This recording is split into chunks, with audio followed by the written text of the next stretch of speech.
this is Mike Byrnes with another episode of Business Bests. I can't wait to continue the conversation I had from the last episode, but I was actually going deep into succession planning and having a good exit strategy. I was talking about having an internal successor. Again, if you have an internal successor, there are ways to make them more successful, and I had covered 3 in the last episode. If you want to be more successful at getting your internal successor to take over the business and flourish, number 1 was just communicate. It was the number 1 thing. I see a lot of these relationships fail because they don't communicate. Number 2 was create a mentor program, whether that's yourself or other people within your organization. And I talked about how you can have a reverse mentor program. So not only is maybe the older person teaching the younger person something, but the younger person can actually teach the older person something. Number 3 was better training. So it's beyond just what you would do from a standpoint of getting your licenses and your designations, but it was really learning every aspect of running a business. Like a Fortune 500 CEO, I'd said there's all different types of disciplines that roll up under the CEO. How do you get that person that's going to take over your business to know how to do marketing and sales and business planning and operational efficiency and technology and compliance and legal and financial and budgeting and all that stuff? So they should, if you want to have them be successful, they should kind of go through a mini training program. And bigger firms have figured that out, and they have people go and rotate with different leadership if they kind of view them as a potential really great executive that's going to flourish. So maybe you don't have 500 employees, so maybe you're a smaller business. So how can you do that within your organization to get them to be more successful? Number 4 is better delegating. Really, the biggest flaw I see with founders or owners is that they just control things so much that they'll never let go. And if you don't delegate and give responsibilities to people, how can they flourish, right? If they're not going to take on certain things, how are they going to learn on the job? And how are they going to want to take over the business, right? Like they're going to be so aggravated with you because they kind of had that junior role and didn't get to start to take over the senior role. So if you're going to start to have a successor, and it maybe is going to happen, especially in the short term, but if it's going to happen in a 5-year window, what could you delegate and map it out? Like, what's the stuff I really don't need? And you don't want to give just those things that are so mundane that you can't stand. You want to give somebody that's going to take over your organization something they can sink their teeth into, something that will give them some value, something that will make them feel like rewarded by giving this, because you're obviously going to put more work on their plate. And that is an issue too. Like, do you have to compensate them more if you're going to do that? And what does that structure look like? I'm going off on a tangent, but we could talk about that more.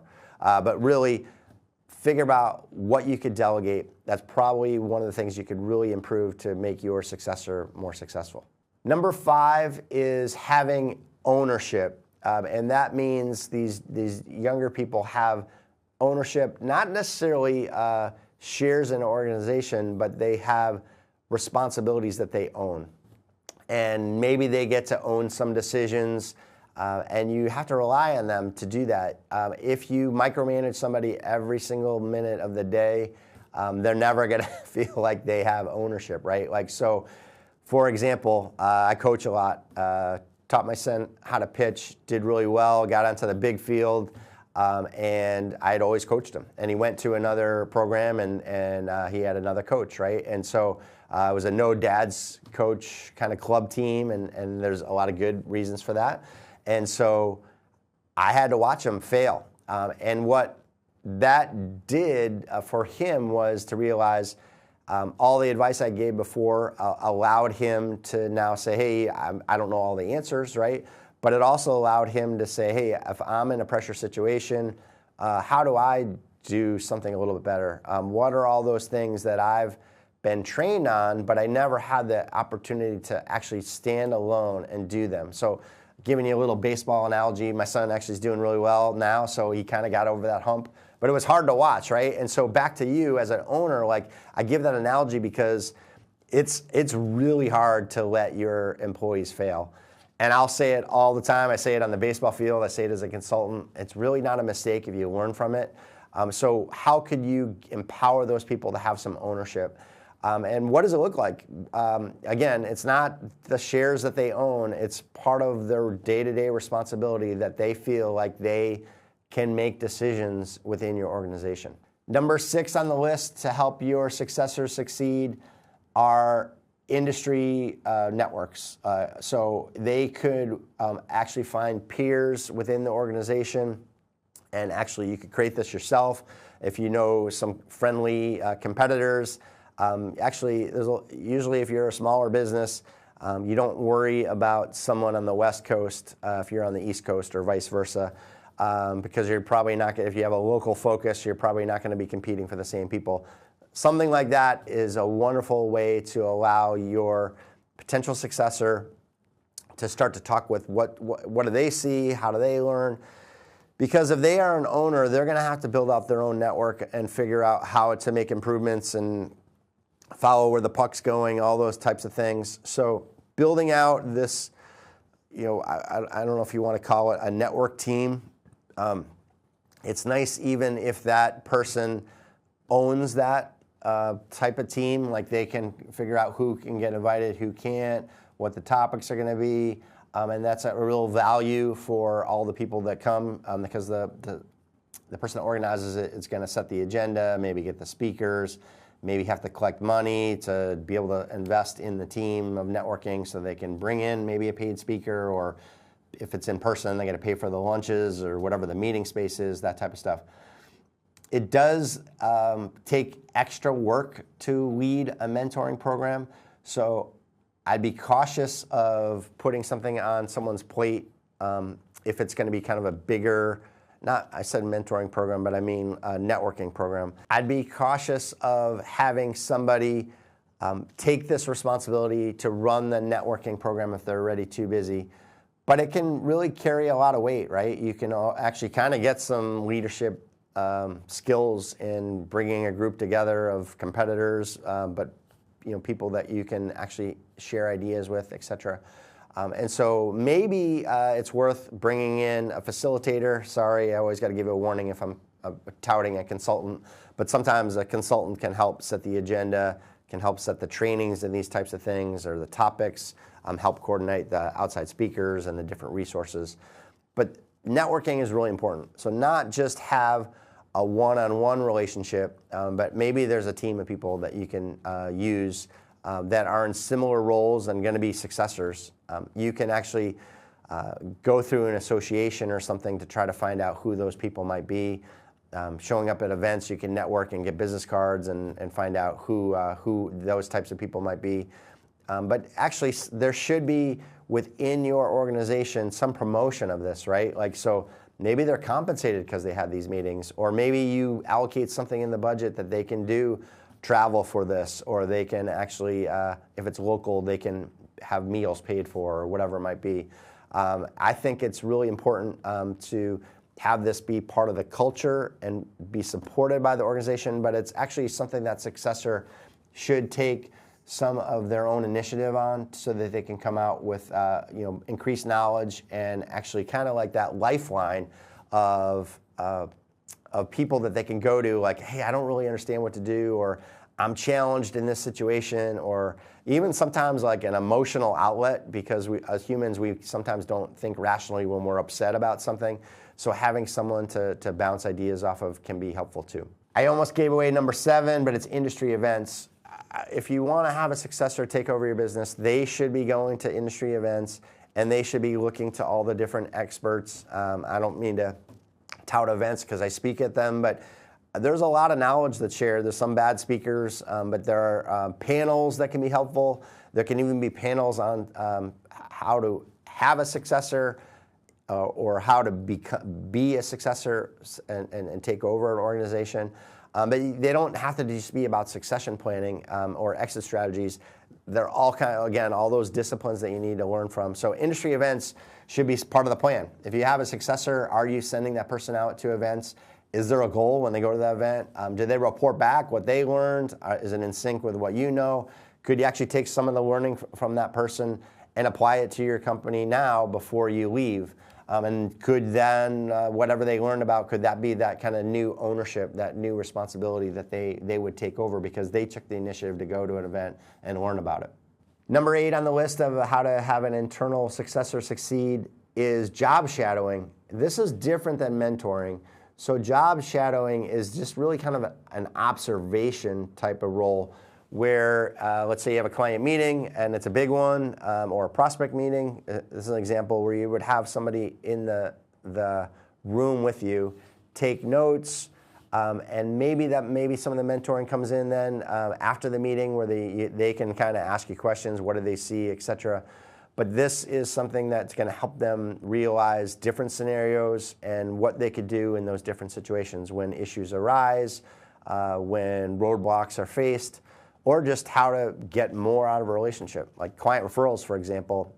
Some people are natural at it, and if you're not, and you're going to take over the ownership of an organization and you're not good at bringing in business, sit with somebody that's great and see how they do it, and then figure out, maybe after have a dialogue with that person that you shadowed, if you're the successor, and ask questions like, how do you feel comfortable with this? And figure out, maybe they could give you advice on how to customize different strategies and different approaches that fit your own personality and your own character.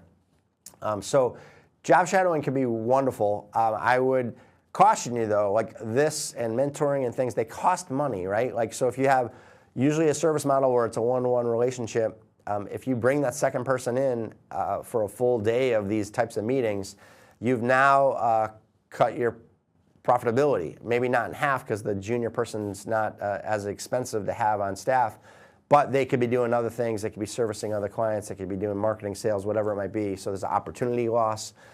So what does your strategy to bring that next person up look like? And again, when I talked about the overall value of your firm, if you have a successor, your firm is probably going to be worth more money. So think about why these short-term costs are worth it, and they're not necessarily costs, they're an investment in the future. Number 9, to be more successful as a successor, is self-learned. And I'll go back to the baseball coach analogy. Right now, a kid that is growing up, young player, softball, baseball, really any sport, they can go online, whether let's just say it's Instagram, and they could follow these different coaches and different athletes, whatever. And there is so much information out there. And same thing with business owners, right? Like if you're going to be a future business owner, all kinds of motivational speakers, all kinds of practical knowledge type of people. Really, if you have a question, it's probably an answer on there. I would caution you for someone to just kind of go learn all on their own. It's a little scary because you can, like in baseball, you could develop a bad habit, like dropping your shoulder if you were hitting off a tee by yourself. Something bad could happen if you're just kind of doing this all on your own. You're probably going to make mistakes, right? Not every person out on the internet is sharing good information, or maybe some of it just doesn't apply. You also want to be careful of that person thinking that everything they learn on the internet is the right way to do it. There's always multiple ways to do things, and so they could start to clash with current ownership and get upset because they've learned something new and shiny that might not apply. So I've said you could go get speakers, you could read all kinds of books, obviously. You could see speakers online, you could read books, read articles, whatever. AI is going to be really interesting too. I think that we're going to lean in on AI in a big, big way. And so ownership might get easier, and it'll actually take some of the heavy lifting off, do more of the analysis, do more recommendations, streamline things. AI is going to be wonderful. So I would actually make a component of number 9, which was online, education, is, how do you take AI to make a component of that? So every week, maybe you're trying to learn something by utilizing AI to make your firm a little bit better. And I think you will, in the long run, see dividends on that approach. So I recommend that you utilize AI.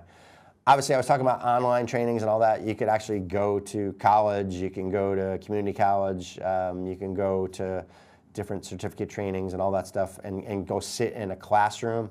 And when I talked about designations as something earlier on, there are trainings for designations and all that type of stuff too. So that kind of self-learning part is a little bit more where you're encouraging the person to maybe spend an hour a day, maybe an hour a week to actually do some learning. And then maybe that's part of becoming the owner and proving your worth as you sit in a boardroom and report to the people that are at the top of what you learned and how that could be applied. And then there's a little bit of a dialogue after that presentation.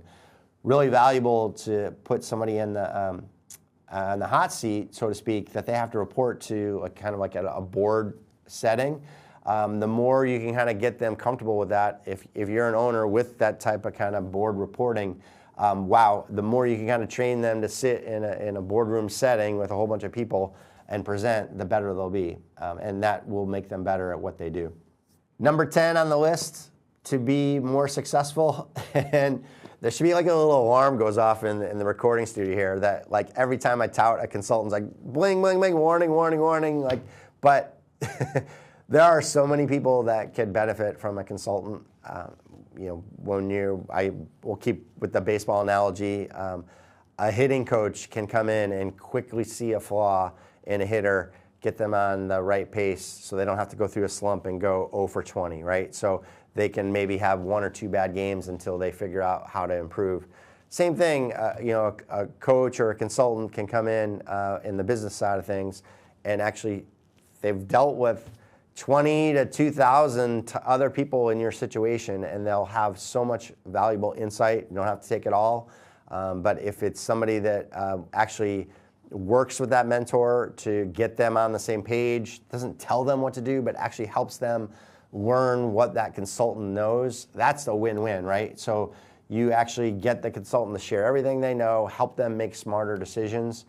It's going to make them more successful. There's obviously a cost with that too. So back to all of these things, you're going to factor in what your budget looks like to actually prepare a successor. And that's going back to all the things I say about having a business plan.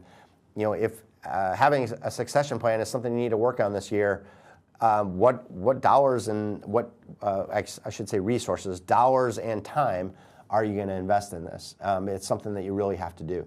All right, everything's gravy. You got a perfect successor. Now what? And let's just go to the funding part of it. One of the things, if you're bringing in a junior person, sometimes they're younger. It doesn't always mean that's the case. If they're younger, think about where you were in your life. Maybe they just didn't save money. They don't have a lot of money. If they're really young, that's probably a likelihood. Number 2 is maybe they have a family. Actually, probably maybe even before number 2 is that they bought a house. I don't know, nowadays I think houses are so expensive, maybe they're having the family and then buying the house. And then, what does it look like? How old are the kids? Are they off into college? And is that a whole nother, financial hurdle that they have to face? And so on, right? Like as they go through life, did they waste the money on the second house, or are they a spender and spend everything on vacations and materialistic things? That could be a little bit of red flag, but figure out what's their financial situation. And the reason I spent some time on that is those times where they just don't have the money to outright buy your organization or buy a chunk of it. So what does that look like? How do you get over those hurdles? There are definitely some solutions. Number 1 is some kind of earnout, right? So if you're going to sell your firm, let's say at the end of this calendar year, I'm selling my firm, but I am going to stay around for 5 years to make sure that the clients don't leave. So you create a valuation for the organization, and then you do an earnout. So they might not be able to write a check, or maybe you make them write a check for 20%, whatever, a promissory note or whatever it is. Maybe they have some upfront money in it. But the earnout works where you set up the terms, and I've seen it done 1,000 different ways. Sometimes you want to work with an accountant or a third party or expert in the industry, but figure out what the valuation is and how does that pay out over time. A lot of times it kind of trails off. The junior person is going to be working a lot harder and maybe not making that much more money in the short term, but they're taking over the equity of the organization, right? And so as they get through, let's just say it's a 5-year term or 3-year term, whatever it might be, maybe it's longer, they get to that end, then I said it's all gravy. Like it's gravy for them. Like everything beyond that is going to be really valuable for them. They're going to start to have an influx of cash, whether they then choose to invest that back into the organization. That would be their call. But that's probably the strategy that I see the most with using these younger generation types of people as a successor. Number two is bringing in a banker or someone that can give them a loan that actually doesn't take ownership in your organization, but underwrites what they're going to give you. And so they have to take another loan out. If they already have a loan on a house or whatever, like how can they do that? They have to financially figure that out. But the reality is you might just want some money up front to know that this is going to go through. And so there are partners in every industry that look for these types of things.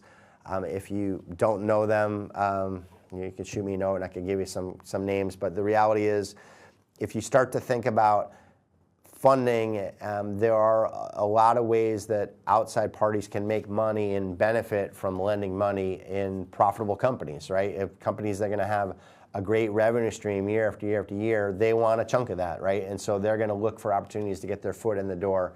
So it can create that win-win-win, like a triangle where everybody wins. So start to think about how you can potentially bring in that third party if needed. A little of that onus should be on the junior person to come in with the right scenario to buy out, whether it's some shares or the whole organization. But sometimes they don't have the experience, and sometimes you're more motivated to have them take over. So doing some of that research could be some of your responsibility. And you don't have to force it on them, but you could educate them, and maybe you can come up with 3 different companies that they can work with, and then they have a little bit more comfort level picking from them, and maybe they all have different offerings, et cetera. So really start to think about if they can't just do a pure earn out and they don't have the money to put something up front, how can you bring in that banking organization or lender or whatever it might be to help facilitate the eventual succession? One of the hurdles I see with some organizations, and I'm not a legal compliance person or a finance person, so you could talk to an accountant of why this happens, but some owners don't want to give real shares away. And so what they'll do is create phantom shares that act like they are real shares. And then they're tracked and payouts happen, et cetera. And so that's a way to give ownership without actually giving real ownership. I never was a big fan of that idea, but maybe that's something that motivates you and why you would want to consider it. I don't know if it just doesn't feel real to me, and to me it creates some kind of distrust, but I want to mention it because it's definitely an option. Another solution to think about when trying to get the successor ready to buy out the business is the owner doesn't want to give away the ownership decisions till they're gone, right? And so eventually over time, the G2 is going to take over the organization, right? And so eventually the owner might have to stick around, but now they only have 40% of the shares. I think they don't have all the decision-making capabilities or whatever it might look like, right? So in that case, they might give away shares that are non-voting shares, and there's some other complicated ways to do that. Or they're starting to give shares out to different people at different times, and they want to be cautious about who gets them, and there's different levels of shares, and it can get really complicated. I just want to let you know that there's something else you might think about if you're an owner trying to sell your business. The last thing to think about, and again, just kind of covering these at a higher level, if you want to have someone take over your organization and they're just not prepared financially to do it, is to gift them shares. I do see this a lot. Sometimes the legacy is something that the owner wants it to live on, and the person's not prepared to take it over, so they just give them ownership, whether that's 1%, 10%, 50%, or 100%. That's up to the owner. I just would be cautious about that when you give somebody something and they don't have any skin in the game. I think they're more likely to fail. But it's pretty nice to get a whole bunch of shares to an organization and not have to pay for it. Sometimes the mentality for the owner is that that person did so much work to help create the success of the organization. I probably undercompensated them for years and years and years, so this is kind of my way to reward them. Or maybe they just kind of hit the ball out of the park and really did something that made the organization way more successful. Stick with the baseball analogy, sometimes a pro athlete will do really well in their younger years. They don't really get paid really well until later on in their career, right? So they skip ahead and they find a way to catch up with these big salaries that they make. So now back to that junior employee, maybe didn't really make much. Maybe this is the way that the owner can kind of make up for that. Again, I have a little bit of a concern of giving away too much, especially too early. One of the things about giving away ownership too is now it's a little harder to get rid of them, right? They're not going to want to leave if they're part of the owner and they're starting to see some of the profitability come into their own bank account. So be cautious about who you give some of the ownership to. Just don't like a blackjack dealer, just don't zip it around and give it to everybody. Make sure you have a plan. Big on planning, I'm a consultant, sorry, but you have a plan. Within that's the exit strategy, successor if you're going to do it internally. What does that look like? Who do you need? What are the pros and cons? How do you get the right people, and how do you avoid some of the pitfalls? You can't avoid all of them. People sometimes just clash. I see it all the time. You can have two really great friends that work together, and then just over time they just go this way. And so if you start to give people ownership, be careful about what that looks like. I have seen some people also sign non-competes. I'm not a big fan of those, and I'm not a legal person, but if somebody signs a non-compete, they're kind of then trapped. So they can't leave because of the ownership shares and then the non-compete. Maybe they have to sit out of the industry for 2 or 5 years or whatever the crazy terms might be. Now you're kind of creating this hostile environment where the person feels kind of trapped or captured. And so be careful how you do all that stuff. Just because you give them ownership does not mean you own them, if you know what I mean. And so really figure out what the dynamic would look like and how to just make it a partnership. Make it so they want to be there. They want to help the success of the organization. You're not going to agree with each other all the time. Find a way to fight in a good way if you have fights. And again, bring in a consultant if you have to mediate.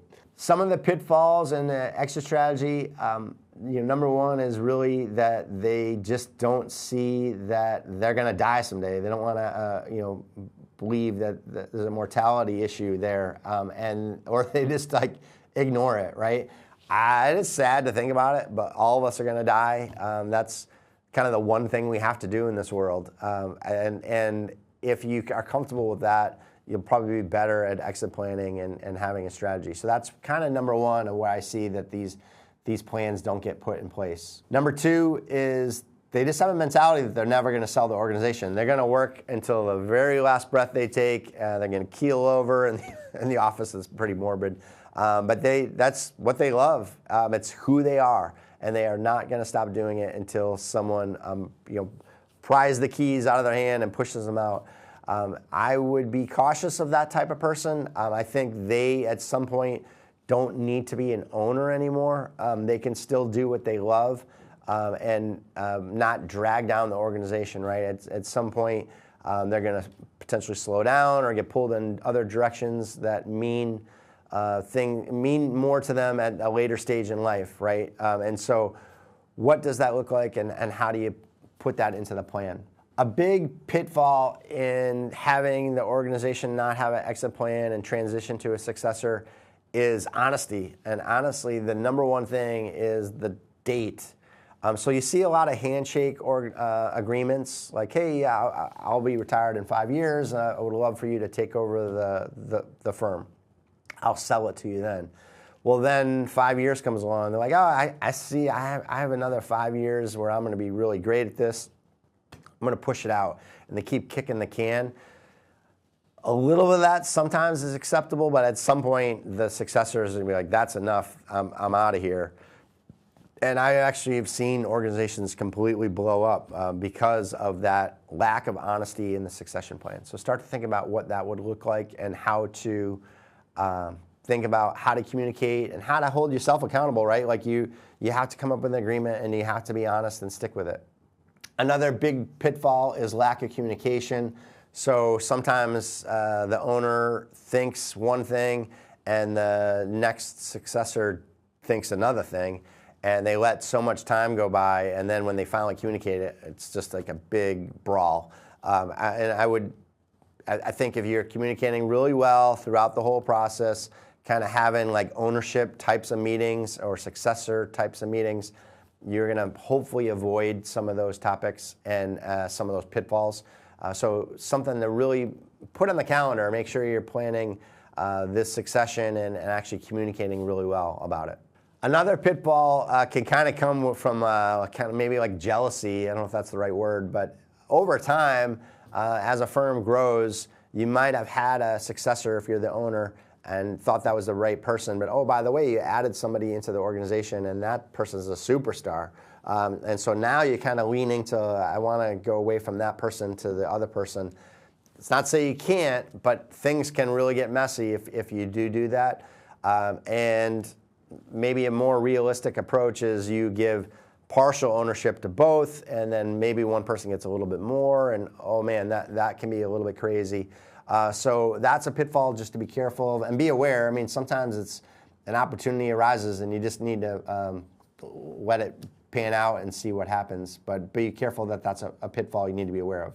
I gave the analogy about someone dying and the kids fighting about the estate. That's really something that is a pitfall with succession planning, infighting at that next level, whether it happens before or whether they wait until after that person is no longer with the organization. Be careful and be aware of that. So how can you uncover what those things are that they're going to bash their heads about, and how could you smooth that out? Because you'll see sometimes organizations, after multiple successors come in, they don't last very long and they get divorced and they break off the organization. So how could that have been prevented by the person before he sells off his company, his or her company? And the last one I'll end on for pitfalls is family dynamics. A lot of my clients, they do really well, and they're small business owners, medium business owners maybe, but they do really well, and so they see it as a wonderful career path. They're super excited they did it. So they want to groom their kids to take advantage of that same profitable industry profession, right? So that's where succession planning can blow up, and I could probably do a whole hour on it, but you get the junior person that comes in, but maybe the next in command under the owner thought it was their going to be their company, right? And the junior person doesn't know what they're doing. Then the owner says, hey, person that's second in command, can you teach my son or my daughter or relative how to be the owner of the organization? Man, that just is a red flag. Like a disaster's on the way to happen. It will not always fly with the personality of the person that's second in command that thinks that they should take over the organization. So how do you work through family dynamics? And just having a successor that's a family member has its own issues too, let alone that other person that would want to take over the organization. This is Mike Byrnes. This is another episode of Business Bests. I hope that this information is really helpful for you. I can't wait to do the next one. If you ever have a concern or something you want to talk about, try to look me up, Mike Byrnes. I'll be glad to try to include it in a future video. Thank you so much.